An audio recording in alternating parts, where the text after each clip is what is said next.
Hi, I'm Sriram Lakshman with The Hindu, and I'm here in London. And I had a chance to catch up with Commerce Minister Piyush Goyal, who's visiting. And we had a quick conversation on the fringes of the India Global Forum 2025, an annual conference that's held in London. I asked the minister a few questions about the recently concluded India UK trade deal, as well as the trade talks that India is having with both the EU and the US. Mr. Goyal expressed optimism that an early tranche of the bilateral trade agreement with the US could be concluded before July 9th, though he stopped short of committing to that. July 9th is when US President Donald Trump's reciprocal tariffs kick in.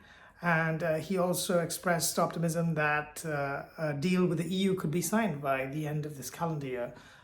We also discussed certain other topics, including the US's Trade Promotion Authority, which is a fast track authority given by the US Congress to the US President. And this has lapsed. This lapsed in 2021.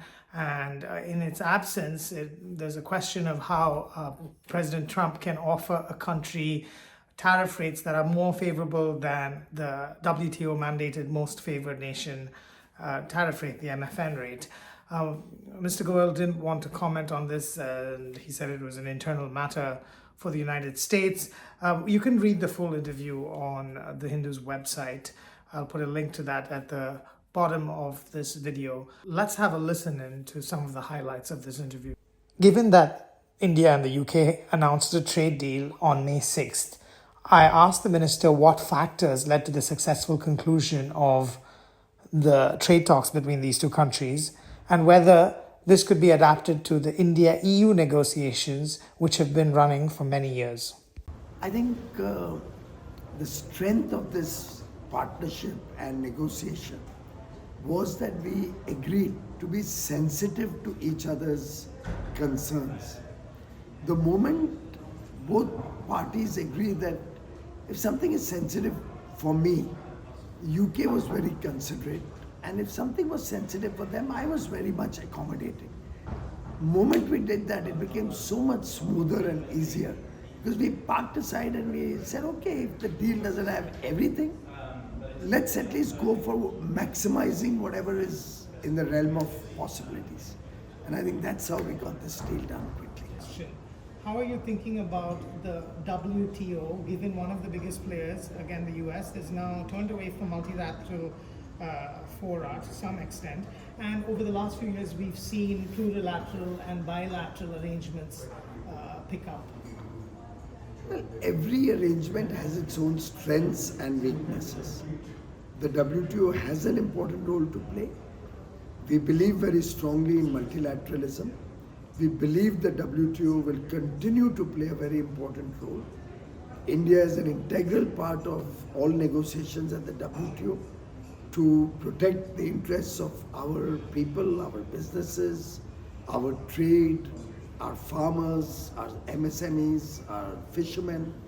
So India is an integral part of the WTO, believes we have to strengthen the WTO over the next few years through dialogue and discussions, and will continue to play an increasingly important role to promote multilateralism.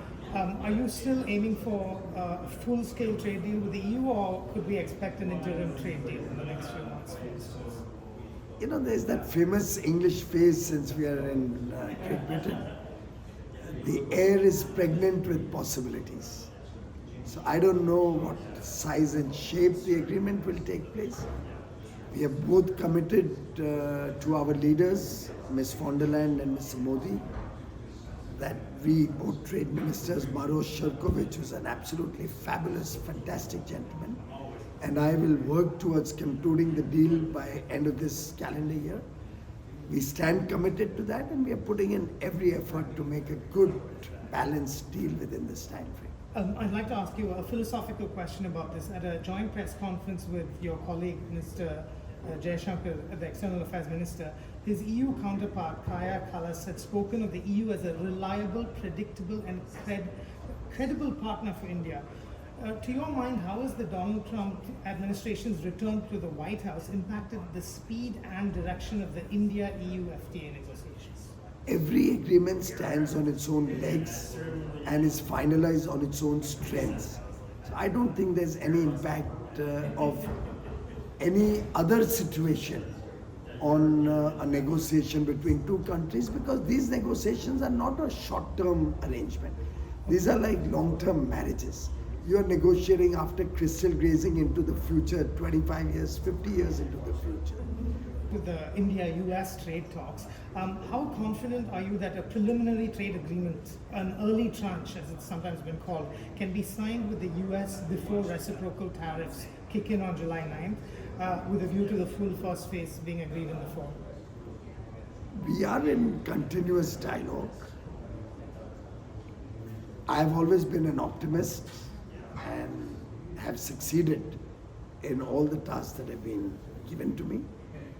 I'm very confident that given that the US and India are very friendly countries, trusted partners, both wanting to have resilient, reliable, trusted supply chains, both vibrant democracies, we will be able to come up with a win-win for the businesses of both countries.